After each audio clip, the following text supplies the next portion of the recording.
Yes, uyu munsi wa none tugiye kureba inkuru iri kugenda icaracara hirya no hino mu binyamakuru y'umukobwa witwa Fatuma wari ufite imyaka 31 ariko ubu yisanze ameze nkaho afite imyaka 100 turebye ku isura, ariko mu by'ukuri afite imyaka 31. Ese byagenze gute? Hari ku itariki 16 zishyira ku itariki 17 aha ni mu gihugu cya South Africa mu ntara cyangwa se mu mujyi wa Limpopo. Uyu mukobwa ni havuka bamwita Fatuma, yari afite imyaka 31.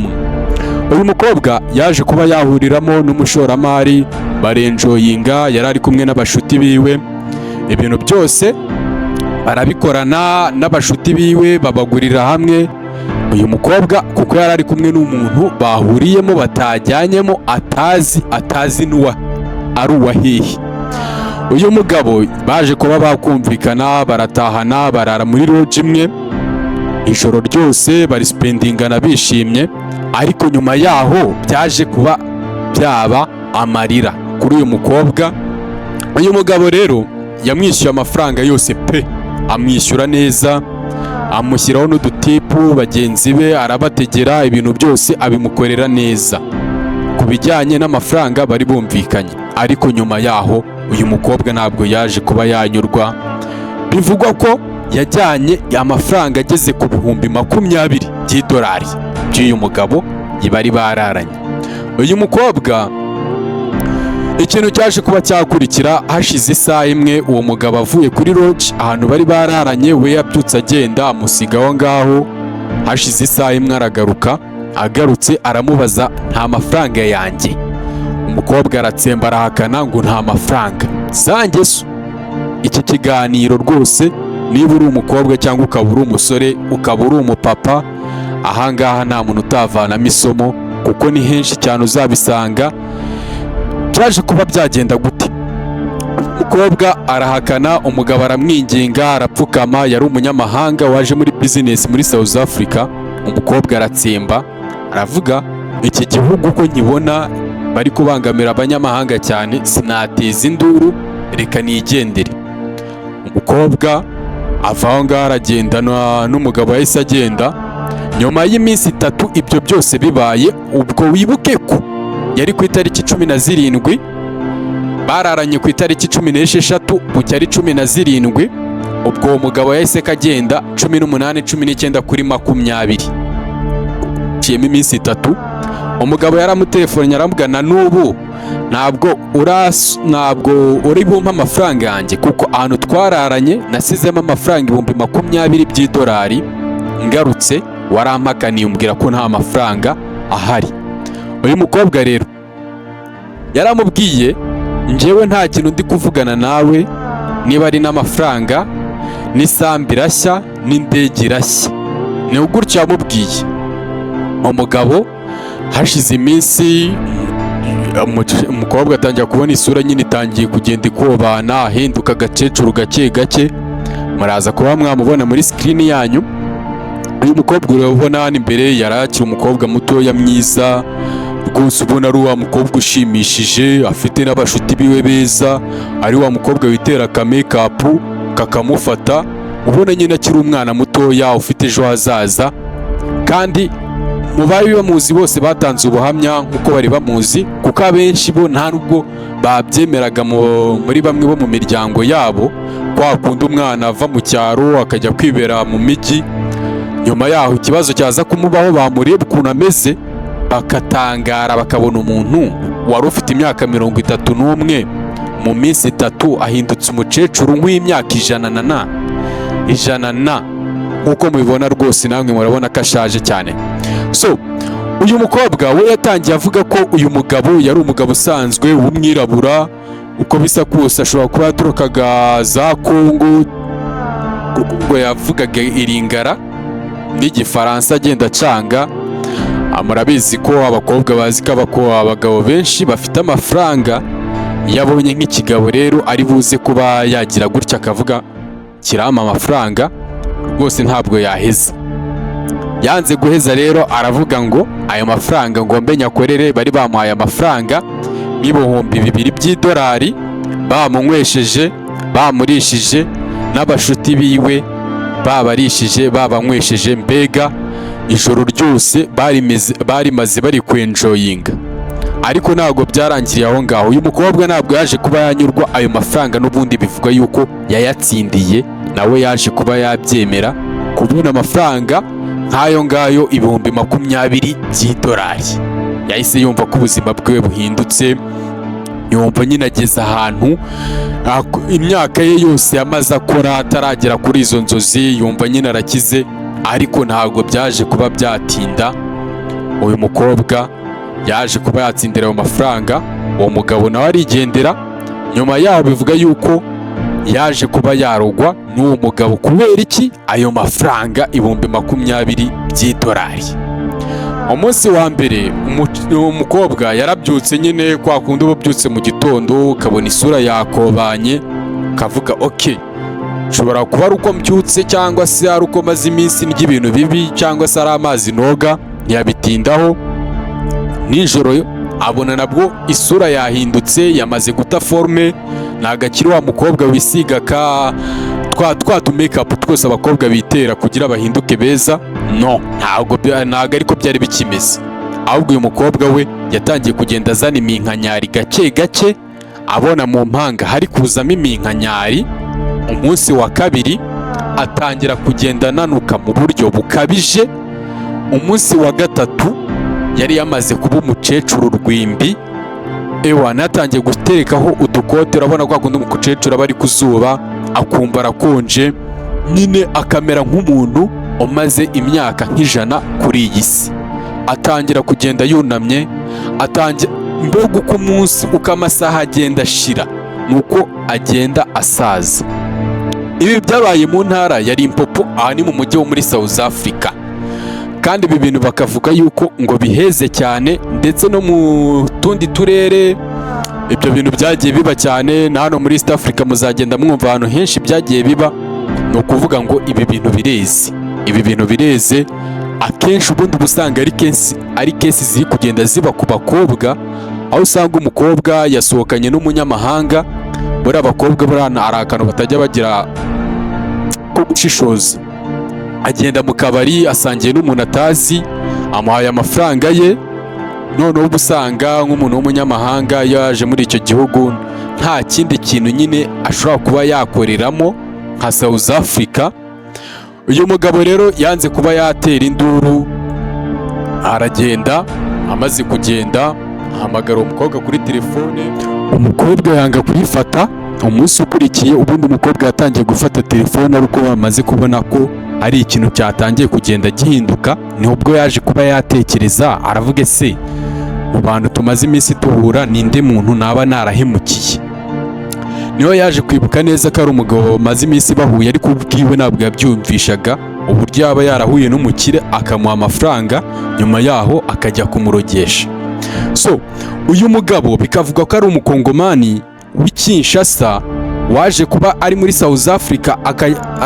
Bivuga ko yari yagiye mu rwego rwa business, ariko agahurirwayo n'ubwambuzi. Ubu bwambuzi rero yahuye nabwo, kuko muri South Africa murabizi muri ino minsi hari ikintu cyo kwibasira abanyamahanga babereka urwango rukabije. Uyu mugabo yaravuze okay, niba atampaye ibyanjye ku bushake mumureke nanjye ndigendeye. Icyo nzi cyo azanshaka, kandi azanshaka cyane, ashobora no kutazambona. Uyu mukobwa ku munsi wa gatatu atangira kumva isura yabaye nyine iroroshye cyane, irorohereye.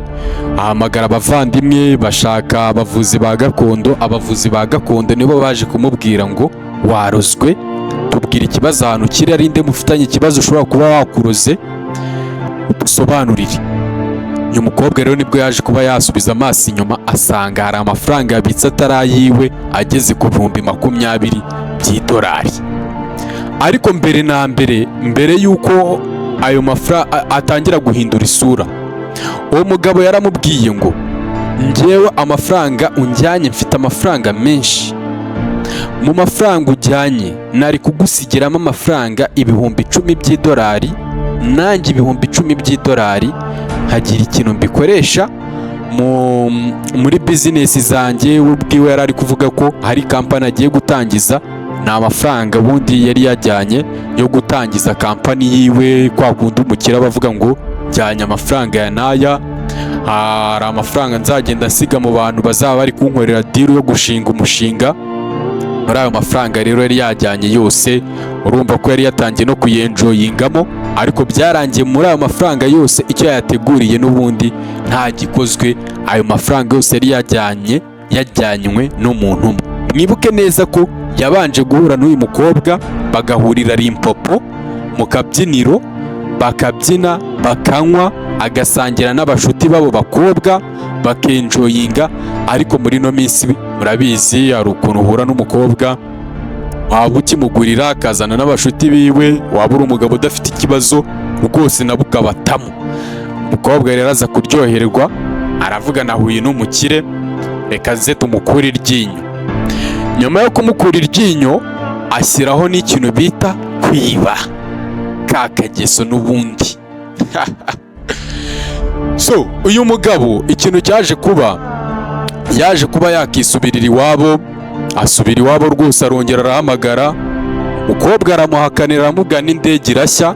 Umugabo yaramuretse, umukobwa atangiye kubona ko isura yiwe ibintu byamaze kuba nta garuriro, yamaze guta shape. Murabibona yarakira umukobwa ukiri mutoya, buri umuntu w'imyaka 31 aba ari umuntu ukiri mutoya. Uyu mukobwa ukuntu byagenze, yahise ahamagara wa mugabo aramubwira ngo amafaranga rwose ndayagushyiriraho, nongereho n'ibindi 10,000 nayo wari wampaye yose nyagusubize, ariko usubiranye isura yanjye. Umugabo rwose yarabyanze, aramubwira njyewe wanjyanye amafaranga uyakeneye, genda uyakoresha icyo ushaka, ariko ntuwongere kumpamagara, ntuwongere kunshakisha. Icyo nzi cyo wowe cyangwa se n'abandi bagenzi bawe mubivanyemo isomo. Ntibyarangiriye aho ngaho rero, umukobwa yatangiye kwirukanka hirya no hino, abona isura iri kugenda ihinduka. Iyi foto nakweretse, iyi ni ifoto yo ku munsi wa 8. Ibyo byose bibaye, urabona ko aha ngaha ho yari yamaze gusaza byeruye, yamaze kuba nk'umukecuru w'imyaka za 90 kuzamura cyangwa se n'100, kuko ni umukecuru ugendera mu gakoni. Ibyo byose bikaba mu cyumweru kimwe. Uyu mukobwa rero byagenze gute? Yatangiye gusirikira ku masosho media asaba ubutabazi, asaba ubuvuzi. Niba ari n'umuntu waba uzi uwo mugabo bararanye, akaba yamumurangira, akamushyira amafaranga yiwe, agasubirana isura ye. Umukobwa arashaka hirya no hino mu binyamakuru, baramufasha. Umugabo arakomeza arabura, kuko uyu mugabo we yamubwiye ngo ntabwo uzigera umbona niyo wanzanira amafaranga yanjye. Ariko uko byasa kose, bamwe na bamwe bakaba bavuga ko mu binyamakuru ubundi ibyo bintu bidasanzwe bibaho, n'ibyo bintu byamubayeho ubundi ni ibintu bidasanzwe. Ashobora kuba yaryamanye n'abo twakita ngo ni amagini cyangwa se n'ikindi kintu gitandukanye n'umuntu, ariko ibyo bintu bikaba bitakozwe n'umuntu. Bikavuga yuko muri ino minsi akenshi byabaye no mu gihugu cya Uganda, biba no muri Kenya, biba Zambia, biba Malawi, biba na Botswana, biba na Nigeria. Akenshi ubundi niho byatangiriye, naho byari byeze cyane. Urumva ko n'iwacu muri East Africa byahageze, aho umugabo muhurira mu kabyiniro ukabona ni umugabo w'umukire wiyubashye, ariko nyuma y'ibyo bintu byose yaje kuba akubwira ibintu bijyanye n'amafaranga, kuryamana nawe, kwenjoyinga, gusangira, akaguha amafaranga, wagira ikosa rimwe ukora ku byo mutumvikanye, akakureka ukagenda. Nyuma yaho ukaza kwisanga uri umukecuru. Impamvu iyi nkuru ubundi yatrendinze cyane nuko ari ibintu abantu batari basanzwe bumva, ariko nyuma y'iyi nkuru yaje ari iya gatatu ibaye mu bihugu bitandukanye byo muri Afurika.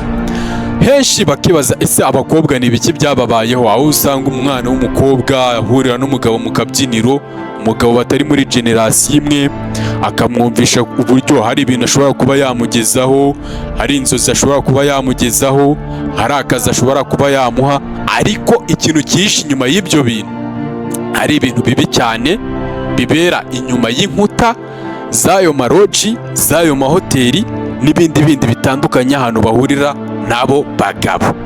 noneho twagera ku kantu k'umunyamahanga kandi ahantu hose byabaye wasangaga ari abanyamahanga se, ariko muri Kenya ho bivugwa yuko uwabikoze ntabwo yari umunyamahanga, we n'isura yiwe yagiye ku karubanda, ariko ntawe umuzi, ntabwo yigeze agaragara ku buryo ushobora kuba wamenshoninga ngo uyu muntu ari hehe. No mu Rwanda bishobora kuba bihari cyangwa se bikaba biri i Burundi cyangwa se bikaba biri muri Amerika, ariko wumve ko ikibazo kiri ahantu hose n'ubundi uba ugomba kukivanamo isomo. Niyo mpamvu nababwiye iki kiganiro ukirebe ukigeze ku musozo. Uyu mukecuru rero, uyu mukobwa ndaza kuba nagenda bashyiramo utuvideo muri buze kuba mwatubona ikiganiro kiri kurangira. Naje kuba naduteranya ndatweditinga, murabona ku buryo ya transforminzemo umukecuru avuye ku mukobwa. Nabashyiriho video z'iminsi itandukanye. Yari umukobwa mwiza rwose, ubona ari wa mukobwa ukiri mutoya, witera ka make-up kakamufata, wisiga utuvuta tukamufata, ariko ubu ngubu ni umukecuru w'imyaka nk'ijana, byabaye mu minsi 8 gusa, icyo asigaje ni ukwambara rinete. Uyu mukobwa rero byagiye no muri government, aratabaza, abaganga barareba, babura indwara, bareba se n'iki kiri kubitera, barabibura. Akenshi bakavuga yuko iyo uryamanye n'umugabo w'umunyamahanga utazi ari uwahe, akenshi ushobora kuba wamwita umunyamahanga ariko atari umunyamahanga, ari demon, ari ikidayimoni. So uyu mukobwa we ubundi bivugwa yuko ashobora kuba yararyamanye n'ikintu kitari umuntu, cyo kikamujyana ubuto yari afite, ariko intandaro y'icyo kintu nuko cyahemukiwe, cyangwa se akaba ari Satani yamuterereje icyo kintu cyo kugira ngo agende nyine, kuko urabizi abakobwa bo muri ino minsi bose ni abakuke. Sometimes abakobwa muzahura mu tubyiniro no kukwiba yakwiba, bo ntibajya bahese. Umukobwa rero nawe ni gutyo byagenze, bashobora kuba baseki bamutumyeho umuntu, ikintu kikagenda kikamujyana ubuto bwiwe. Iki kintu cyo kukujyana ubuto, ugasanga hari umuntu w'imyaka 20, wari umuntu w'imyaka 40, wari umuntu w'imyaka 30, ariko nyuma y'iminsi 3 ukisanga, cyangwa se iminsi 3 cyangwa 5 ukisanga umeze nk'umukecuru. Kwisanga umeze nk'umukecuru ubundi ni ikintu kitaba gisanzwe, ni ibintu bifata imyaka kugira isura yawe ihinduke. Nta kintu wakisiga isura yawe ihinduke, ntiwamenya ni n'iki bamurogeyeho kugira ahinduke gutyo. Ariko akenshi bikavugwa yuko uwo mugabo aho ngaho bararanye agarutse aje kumureba amusubiza amafaranga ye, ari nawe uwo mukobwa yaje kuba yahakana, amujyana akenda k'imbere, kuko uwo mukobwa yaje kuba agitangira kurwara, agitangira gutransforming isura yiwe iri kuba isura y'umukecuru, yaje kwibuka akantu kamwe ashobora kuba yarataye ahantu yaraye.